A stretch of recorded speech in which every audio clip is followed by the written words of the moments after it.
आज मी पहिल्यांदा बनवली खमंग अशी कुरकुरीत लसुणी शेव। चला तर स्वादिष्ट ब्लॉगमध्ये आज आपण शेव बनवण्याची रेसिपी बघू। सर्वात पहिले मी डाळीचं पीठ घेतलं, त्याच्यामध्ये हळदी पावडर, मीठ, मिरची पावडर हे सगळं मिक्स करून घेतलं। नंतर मी थोडंसं तेल गरम केलं आणि त्याच्यावरून टाकलं, मग सगळं मस्तपैकी एकजीव करून घेतलं। त्यानंतर मी मिक्सरमधून लसूण, जिरे, ओवा असं हे सगळं ग्राइंड करून घेतलं आणि ते मिश्रण मग मी त्या पिठामध्ये टाकलं आणि मस्तपैकी त्याला असा स्मूथ असा डो लावून घेतला, कारण की शेव काढताना असं स्मूथच मळावं लागतं। मग मी असं हे केल्यानंतर मी तेल गरम करायला ठेवलं आणि हा साचा घेतला। आमच्याकडे याला साचा म्हणतात, तुमच्याकडे काय म्हणता हे मला कमेंट करून सांगा। मग साच्याला आतून तेल लावून घेतलं, मग त्याच्यामध्ये थोडासा आटा टाकला तो आणि शेव बनवायला सुरुवात केली। मग असं गोल गोल फिरवून असा शेवाचा आकार दिला। असं मस्तपैकी हलवाई स्टाईल तर मला नव्हती येत, पण मला जसं जमत होतं मी तसं ट्राय करत होती आणि तेल गरम होतं, माझ्या हाताला खूप गरम लागत होतं।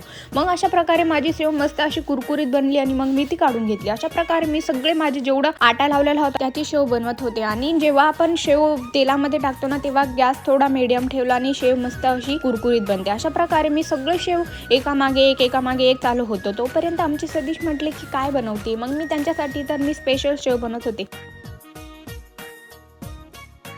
आणि माझं असं आहे, जोपर्यंत मी त्यांना माझं जे नवीन काही बनवलेलं खाऊ घालत नाही, त्यांच्या तोंडून माझी छोटीशी तारीफ ऐकत नाही, तोपर्यंत माझ्या मनाला काही शांती बसत नाही। अशा प्रकारे त्यांनी म्हटलं की खूप छान झालेले, मग माझी पण शेव काढण्यात आली। अशा प्रकारे माझा आजचा दिवस केला। Thanks for watching, bye.